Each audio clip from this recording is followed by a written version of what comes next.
สวั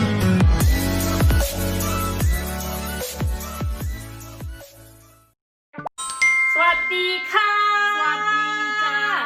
ทุกคนวันนี้ก็วันที่2ของล็อกดาวน์ครั้งที่3เชื่อปะ3 รอบแล้วนะนี่ รอบที่3รอบนี้ก็น่าจะนานอยู่อีกนะ เบื่อละอยู่บ้านแค่2 วันแม่ไม่ได้ทำอะไรชวนทำนู่นทำนี่ ออกกำลังกาย ออกกำลังกายเหรอโอ้ออกกำลังกายโอเค เสร็จแล้วเราก็เนี่ยชวนทำอะไรชวนให้มาทำอะไรนี่ฮะ ตำมั่วตำซั่วตำป่าตำส้มตำก็เราจะมาตำส้มตำอายจะให้อยู่ก่อน โอเคนะ เตรียมของไว้ให้แล้ว เตรี เดี๋ ย ยว มของ จะ ไว้ บอก แล้ว ว่าให้ใส่ยังไงอะไร มาอายไม่เคยทำเองมาไม่เคยทำเองเลยได้แต่ว่าแบบตำพริกแค่นั้นแหละอายจะใส่ประมาณเผ็ดหน่อยวันนี้เป็นหน่อยเหรอ 10 เม็ด เผ็ดหน่อยอะไร10 เผ็ด เม็ด คือ10 เม็ดทำไมยูพูดแบบทำไมยูกลัวอะไรเผ็ดหน่อยนี่ก็ประมาณแบบ6 เม็ด7 เม็ดใช่ไหมธรรมดากิน ข้าวเผ็ดมาก แค่ประมาณ7ไหนว่าไม่เพราะว่ามันจะมีขนมจีนไงเด็กขนมจีนเข้าใจผิดเผ็ดหน่อยไม่ใช่เผ็ดแบบว่าเผ็ดนิดนึงแบบว่าเผ็ดหน่อยก็แบบเผ็ดถ้าเมืองไทยนี่โหคนอื่นเขาใส่เป็นครึ่งครกเลยนะใครกินส้มตำโจ๊ะโจ๊ะโจ๊ะไม่ใช่ มันโจ๊ะธรรมดาไม่ได้มันต้อง โจ๊ะเดี๋ยวมาดูกันว่ามายจะตำส้มตำครั้งแรกจะออกมาเป็นยังไงรสชาติอร่อยเปล่าโอเค ทุกอย่างก็อร่อย จ้ามาดูขั้นตอนกันค่ะ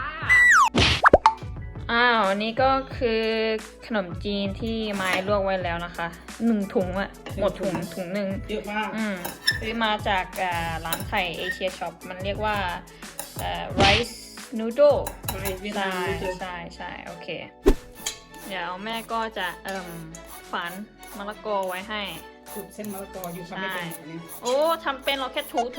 ก็เนี่ยเหมือนถูขี้ใครก็ออกแล้วนี่เป็นเส้นๆเลยปนกับแครอทด้วยนะปนกับแครอทให้มันเป็นมีสีสันให้มันดูเยอะดูด้วยใช่มะละกอแพงไงก็ต้องผสมนู่นผสมนี่ให้มันแบบว่าอยู่นานๆหน่อยเนาะนานๆหน่อยใช่อันนี้ก็ลูกละเท่าไหร่เนี่ยลูกหนึ่งก็ลูกนี้8 ปอนด์เหรอถ้าตีว่า4 ปอนด์ก็4 บาทละ40ก็400ประมาณ400 กว่าบาทนี่แหละโอ้ยบอกลุงส่งมาให้น้อยเป็นเต็มมาขายที่ได้แปลว่า profit เลยรวยเลยนะใช่แล้วมันชั่งน้ำหนักอะนะโอเคนี่ก็เสร็จแล้วนะคะอะไรไม่เรียกอะไรไม่รู้ที่แบบฝานเสร็จแล้วก็เดี๋ยวจะเอานี่ถั่วฝักยาวต้มมันจะได้ไม่เหม็นหืนเพราะมันไม่ใช่ถั่วฝักยาวของไทยแต่ว่าต้มให้มันแบบว่าสุกก่อนแล้วก็เอาไปใส่มันจะอร่อยมันจะไม่หวานเหรอมันก็จะหวานแต่ถ้ามันดิบมันจะหืนน่ะมันจะเป็นแบบหืนน่ะมันไม่เหมือนถั่วฝักยาวของไทยมันก็แบบกรอบๆดีใช่เพราะเราไปกินที่ร้านเชสเตอร์ไงเขาทำแบบนี้เขาต้มก่อนมันก็จะเป็นแบบอร่อยกว่าโอเคนั้นเราจะเอาอะไรใส่ก่อนใส่พริกใส่ก่อนมาดูไม้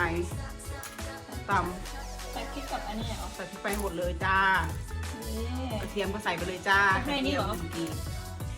นี่เลยตำเลยค่ะโอเคได้แล้วพอคราวนี้ก็ใส่ผงชูรสเลยให้มันนัว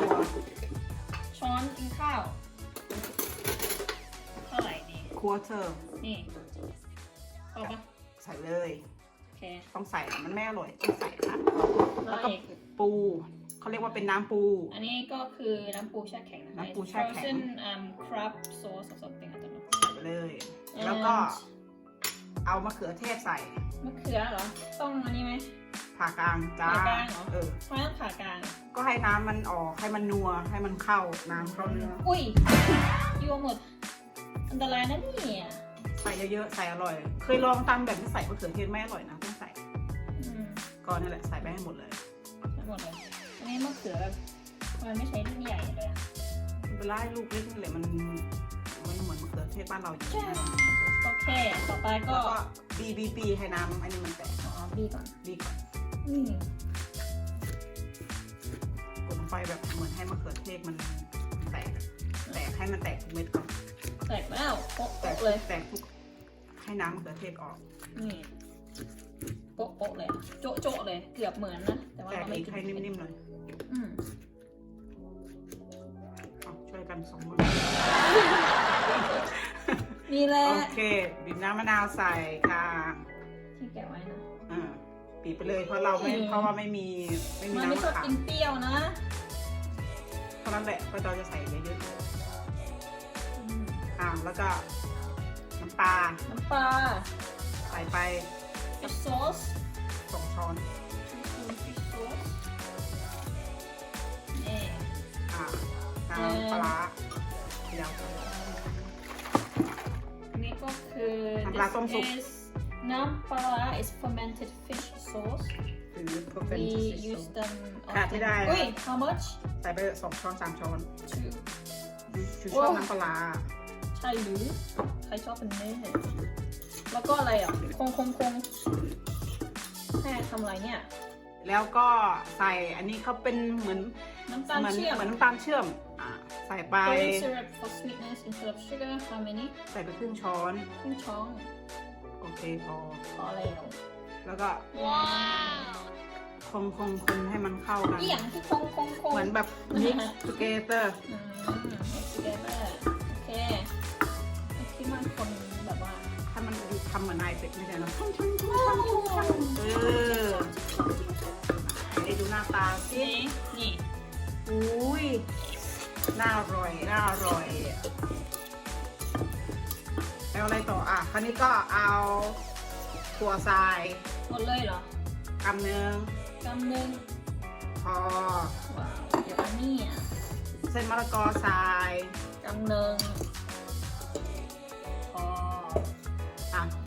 อันนี้ก็ตาม จำหรือว่า mix together ก็ตำเนี่ย ก็เหรอแบบชกเดี๋ยว I mix ก่อนนะ สลัดเหรอ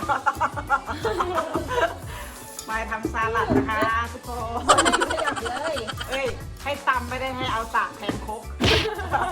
อ้าวตำเหรอ ยูทำไมทำเหมือนเอาสากแทนครกวะ เอา มาเอาสากแทนครกทุกคน อะไรเนี่ย ครั้งแรกใช่ไหมเนี่ย ใช่ไม่เคยทำไง อ่า กลัวว่าไอทำอร่อยกว่าใช่ปะล่ะใช่ไหมนี่เป็นยังไงต ชิม ำชิมเหรออู้เผ็ด ยังไม่ได้ชิมเลย อยากชิมตรงแต่มาก่อนเป็นไง อันไม่รู้เดี๋ยวมันเปรี้ยวๆมันเผ็ดแต่คิดว่ามันอร่อยดีนะ เอาจากครกไปหน่อยได้ไหมคะเป็นไง อร่อย เผ็ดอ่ะแต่ว่าอร่อยนะ อร่อย ให้ชิม โอ้ย มันเผ็ดแต่ว่ามันแบบว่ามีรสชาติเนี่ยไม่รู้เผ็ดแบบ มันต้องเผ็ดแบบนี้ อันนี้แหละแบบอันที่ว่าอร่อยนะเนี่ย ได้ เผ็ดเนาะ ได้โอเค นะเราไปดูกันใกล้ๆ โอ้โห ครั้งแรก ถ้าอยากให้ทุกคนมาลองชิมมัน อร่อย เผ็ดแบบพอดีนะ ไม่ได้เผ็ดมาก เอ้าอหย่างนี้คือต อันนี้คือตำเมื่อกี้ยูทำอย่างนี้ อันนี้เราสากแทนครกจ้า นี่คือตำจ้า ำอ๋อเหรอ อ๋อ you have to do it like this not like poke with a stick เนี่ยอันนั้นอะสากแทนครก โอเค เดี๋ยวจะจัดใส่จานเนาะ เดี๋ยวมาดูกันทุกคน มาเอาอันนี้จะเทใส่จานนี้ใช่ไหม มา โอ้โห ดูสีทุกคน สุดยอดค่ะ กินไปแค่นิดหน่อยก็พอไม้แสบแล้วนะเนี่ย นี่แหละเขาเรียกส้มตำแซ่บต้องแบบช่วยกินแบบเด็กๆ ที่แรกเขาจะเอามาใส่ปูแดงแต่ว่าไอหาปูไม่เห็นต้องใส่น้ำปูไม่เป็นไร ไม่อยู่ข้างล่าง นี่จ้า โอ้ย อันนี้ก็หน่อไม้ส้ม หน่อไม้ต้ม มาไม่กินเด้อเอาอะไรใส่อีกจีนว้ายอย่างนี่ก็มีสตอนี่ ก็เอา โอ้ เวสตอโรย ปากเหม็นแน่ กากหมู กากหมูไอชอบกากไก่ที่ร้า นี่ นกาก คือ ไก่ มื้อนี้ของวันนี้เลยนะ ใช่ไหมไม่กินข้าวเลยเนี่ยกี่โมงแล้วแบบ นี่ 4 แหละ โม จ้า งแล้วจะไปทำงานอยู่แล้วนี่อ่ะ ยอดจ้า โอ้น่ากินแฮะ น่ากินเนาะ This is rice noodle. Bamboo is boiled already. We have corn crackers, we have radish, we have som tam and boiled egg. นี่ก็คือไข่ต้มค่ะ น่ากินไหมคะทุกคนก็ประมาณตำถาด ตำถาดตำอย่างก็ไม่รู้ว่ากินหมด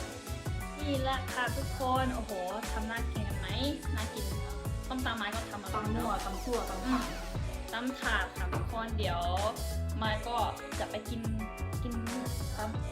งหมดนี่แหละจะไปกินกันก่อนถ้าใครอยากไปดูมายกับแม่นั่งกินอันนี้นะคะ ก็เข้าไปดูที่ช่องเทสเลย เดี๋ยวมายก็จะเอาลิงก์ไว้ใต้วิดีโอนะคะ แล้วก็มาดูกันว่ามันจะแซ่บยังไงอะไรยังไงน่าอร่อยโอเคค่ะสำหรับวันนี้ก็แค่นี้นะคะ เดี๋ยวเจอกันในคลิปหน้าค่ะอย่าลืมกดไลค์เพื่อเป็นกำลังใจแล้วก็กด subscribe ให้มายด้วยนะคะ Thank you for watching this video. If you like to see us eat this, you can watch that. ส้มตำ Yes, you can watch that on my mother's channel, which is Pet Taste, and I will leave the link down below.